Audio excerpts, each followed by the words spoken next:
I realized it was a friend of mine birthday. And so I was really glad I caught that. Okay. So I went and met them at a coffee shop, and then we went and sat in town, and I'm watching people go by, and I'm noticing how many people are out and about in their workout clothes. So that's definitely, including me, by the way, that's definitely a change in how we dress, or their pajamas. Okay. Here in the US, these loose pajama bottom things. So watch them running around town in that, which is another thing that has just, that whole acceptance of that has gotten even larger. But what I loved was a guy, there's not as many cars out still. Okay. And I loved seeing this guy going down the street on a hoverboard with his carrier, with his coffee in his hands, just smiling. I mean, just smiling, happy as could be, as he was going down the street on that hoverboard, just carrying, I think, 3 or 4, cups of whatever, coffee or whatever.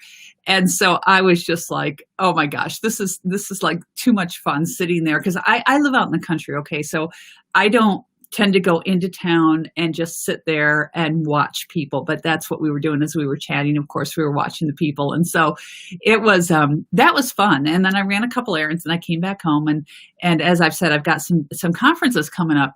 And so I thought, okay, I've still got a couple hours. I'm going to sit down. I need to get some work done.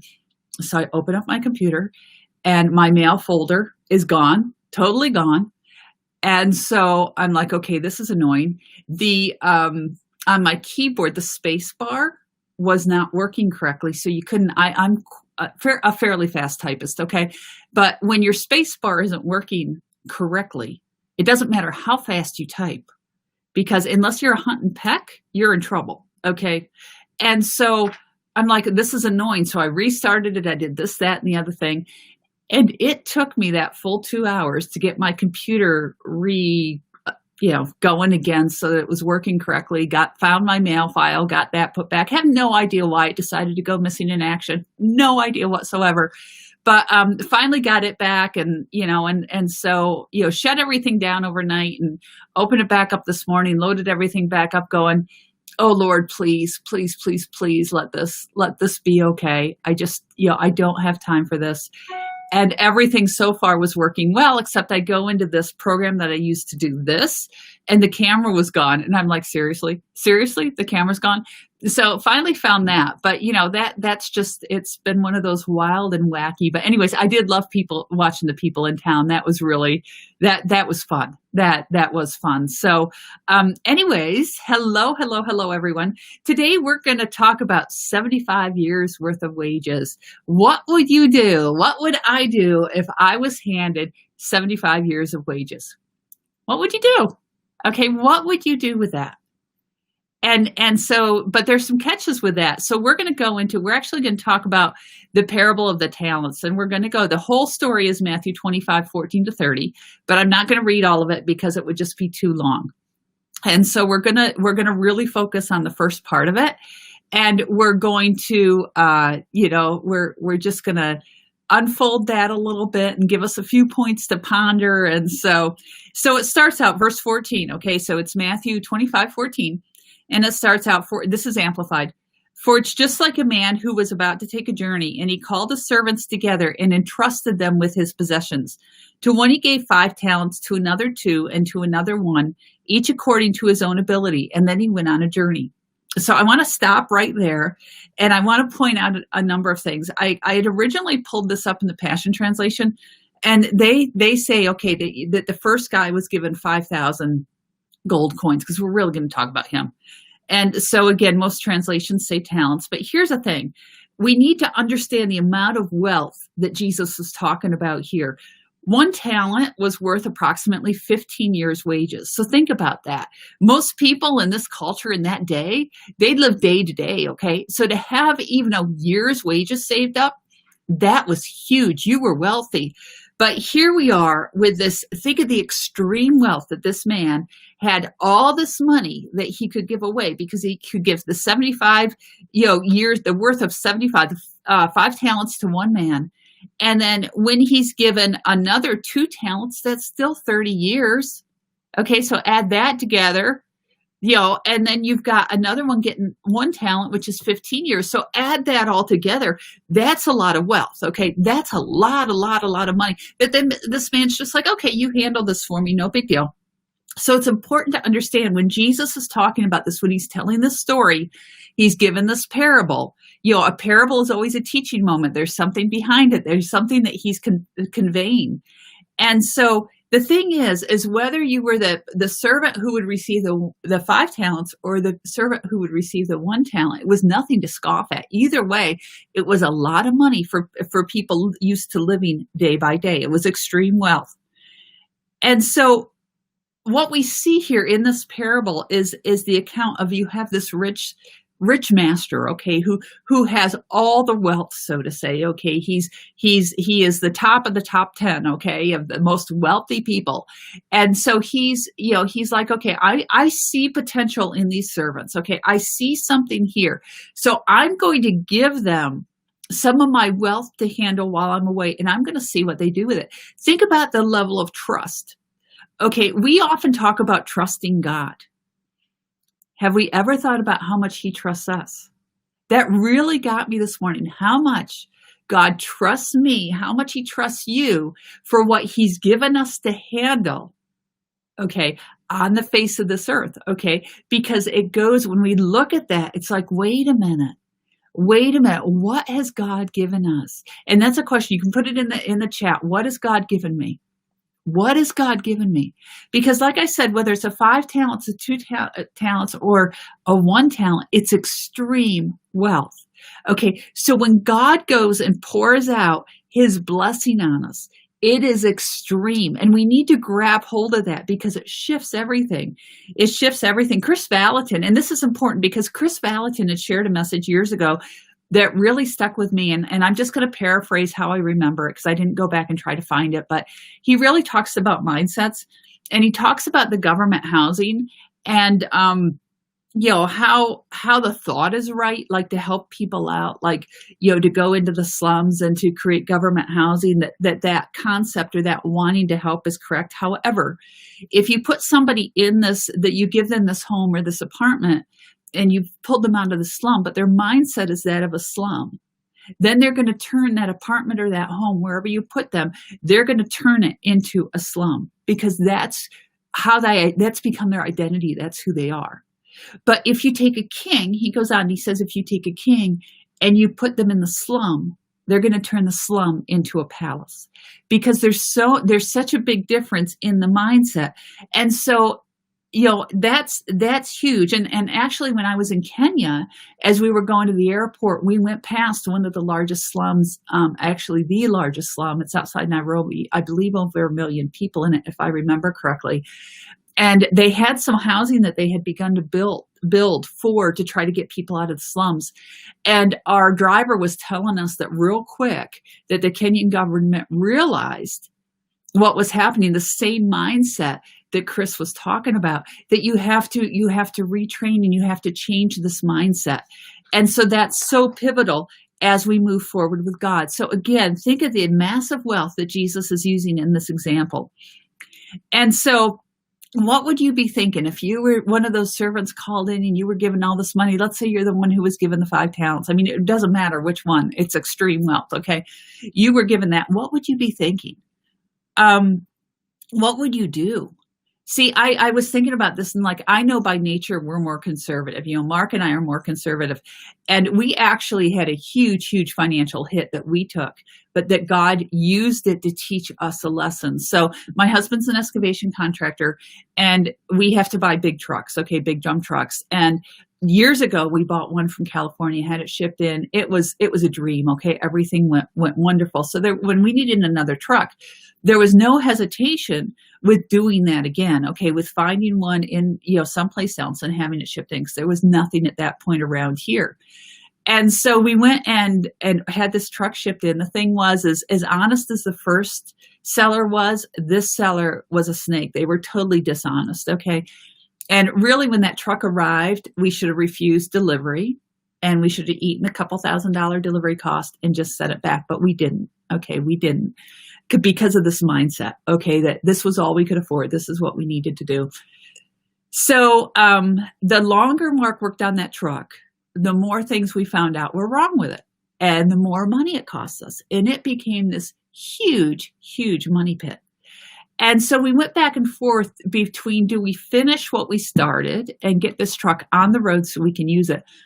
Or is it reaching a point where we just need to cut our losses and run? And neither one of us is to stop short of finishing something. I mean, we do that. And so we had been on a trip to see Mark's family. And so we had 7 hours in the car on the way home. And at the same time, God began to speak to both of us. And he began to speak about how purchasing that truck, we purchased it out of a poverty mindset. In other words, that this is all we could afford and that we had to fix it up ourselves and we had to do this and we had to do that. And that because we hadn't really sought his counsel on it, we just, this worked before, this will work again. Okay, that we had purchased it with that mindset, and God wanted to break that poverty mindset. So he was using this truck to break that mindset. I kid you not. We lost thousands and thousands of dollars on that truck. Okay. And it was like this aha moment as we're driving through the Pocono Mountains when that realization hit both of us at the same time. And we repented. We asked for forgiveness. But that lesson was so incredibly valuable. Interestingly enough, we get home. Mark says to me, I'm like, well, what truck do you really want? And he describes a truck that's about 4 miles from us, that he knows the contractor who owns it. And he's like, that's really the truck. That is the truck that I would want. He sees the guy like a week later. Remember, you can't find trucks like what we were looking for around here for sale that, unless you buy new, and we weren't going to buy new. And so he talks to this guy. And the guy's name is Sean. And Sean's like, yeah, I'm actually getting ready to sell it. We now own that truck. Okay, we own that truck. See, God had what we needed right here. But we had to lean into him. But to get to right here, we had to learn a lesson and our mindset had to be changed. So we measure things like what we do now much differently, because I'm pretty sure I would have been the servant who took the talent and buried it in the ground, because my mindset, I didn't grow up with a lot of money. I didn't grow up with wealth. Okay. So my mindset has always been incredibly, incredibly conservative, and the same with Mark. Okay. So both of us together, that's even more dangerous, because we could feed off each other with that type of a mindset. And we could convince ourselves we were making wise decisions and we were being financially responsible. And we both grew up in families like that too. Okay. So that's also what was modeled. So we had this incredibly, incredibly painful expensive lesson from the Lord. And I'm still asking him to replace all that money someday, because my kids tease me because I would look at the truck out back. It took years before we could auction it off. We actually ended up auctioning. We tried to sell it. Nobody would buy it. It didn't matter what we did. We could not get rid of it. So we finally took it to an auction this year. But for the time it sat outside, I would call it the demon truck. I mean, I would just look out there. And even though God taught us so much, like what that stole from us was absolutely incredible. And so that's part of this story with the guy who buried the talents, is there was so much stolen from him because he actually didn't step into the opportunity that he was given. So it's really important that we understand our mindsets so that we step in to the defining moments that God gives us. Okay, so what defining moments are we missing because we're not stepping into what God has told us to step into? And so John Orberg, in his book, If You Want to Walk on the Water, You Have to Get Out of the Boat, he actually talks about this. I happened to open it up to this morning, and I want to read you. I love what he says. He kind of puts words like, I know this is a story in the Bible. It's a parable, okay? It's a story Jesus told to teach a lesson. But John kind of takes and he puts these words to like what this man who got the 5 talents must have been thinking. And I want to read it to you because I think it's really good, and I think it's going to speak to a lot of us. Okay. I think it'll speak. He says, I thought my whole life was condemned to be routine. I had dreams, but could not pursue them, passions, but couldn't follow them, talents, but couldn't test them. I was never in a position to plan, take risks, or take initiatives. My life was comfortable. I wasn't facing starvation, but I longed for something more. I wanted to make a difference. Then just when I was about ready to give up hope, the master did something I'd never heard of anyone doing before. He called me into his office. He looked at me behind his desk with a twinkle in his eye and entrusted a large portion of what belonged to him to me. I can't believe he has that kind of faith in me. I can't believe I have this opportunity. I feel like a thoroughbred that's been set free to run. Okay, let's dive back into our scripture. So we're going to pick up with verse 16. And it says, the one who received 5 talents went out at once and traded with them. And he made a profit and gained 5 more.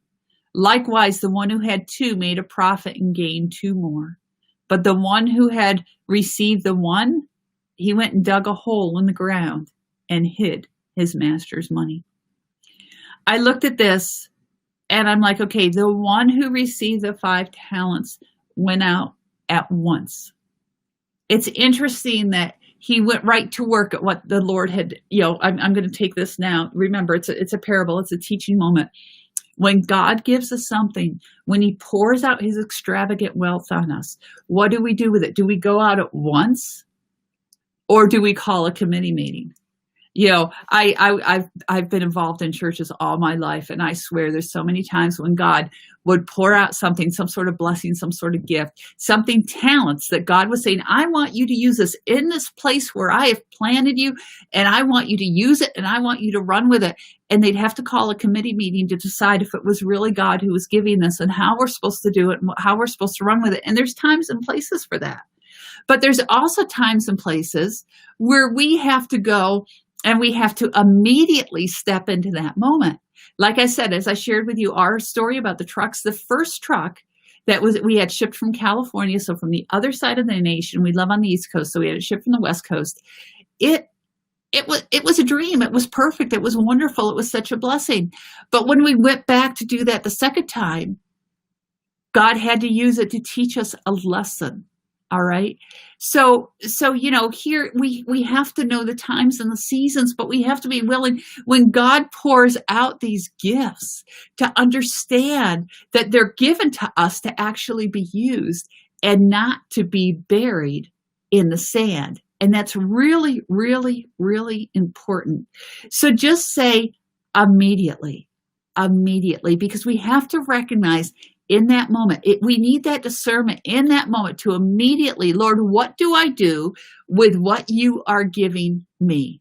Okay, what do I do with this gift that you're giving me? Because I need to immediately act on that, however it looks. I need that wisdom and discernment from the very throne room of heaven to be able to step into it in your way and in your time, because it's not to be hidden in the sand. It's actually to be used. You've entrusted it to me because you have faith in me. You trust me. Put that out there. Put God trusts me and God trusts you. Okay. God trusts me and God trusts you. The only reason he gives us things is because he trusts us. And like I said at the beginning, so often we talk about faith in God or trusting God, and we don't realize, we forget that we're created in the image of God, and he pours out these gifts because he has faith in us. He has trust. He has trust in us to use what he's given us and to multiply. You see, with everyone but the one who buried it, there's a multiplication. There's a doubling, okay? 5 talents to 10 talents, 2 talents to 4 talents, 1 talent, 1 talent, not even interest, okay? And so the only way that we can be wise is to use what he's given us. So what has God given you that you need to use, that you need to go and you need to invest for the kingdom of heaven? Because that's what it is. He's trusting us to invest this for the kingdom of heaven. So that's it for today. I just pray that God would give you that discernment, that wisdom, that you would know that he trusts you, that he has faith in you, that this truly is a relationship, okay? He is the rich, wealthy master who says, he looks at each of us and says, I'm going to give this one 5, and I'm going to give this one 2, and I'm going to give this one 1. But each time he's trusting us that we're not going to bury it. When he gave that 1 talent to that last servant in the parable, okay, the whole concept would have been that he doubled that, not that he bury it. And so Jesus is saying, don't bury what I give you. Use it and invest in it. And you know what? If you fail, like we did with the truck, he'll turn that for his glory. Like I said, as much as I want all that money back, I could tell you something. It was a valuable, valuable lesson that I wouldn't trade for anything, because it really radically shifted how we do life, how we process things, the decisions we make. But we had to have that aha moment from the kingdom of heaven that we've each had a poverty mindset. And if we want to live as heirs to the kingdom of heaven, we have to live as heirs to the kingdom of heaven. So anyways, you guys, be so blessed. Just let God's favor pour over you. Know that you are highly favored, dearly loved, and that he has faith in you and he trusts you also. So I will see you in the morning, 8:15 Eastern. Again, please, please, please share this with people, spread the word. And if you do share this one after we're done, just let people know like how it ministered to you. So be so blessed, everyone. Have a great day.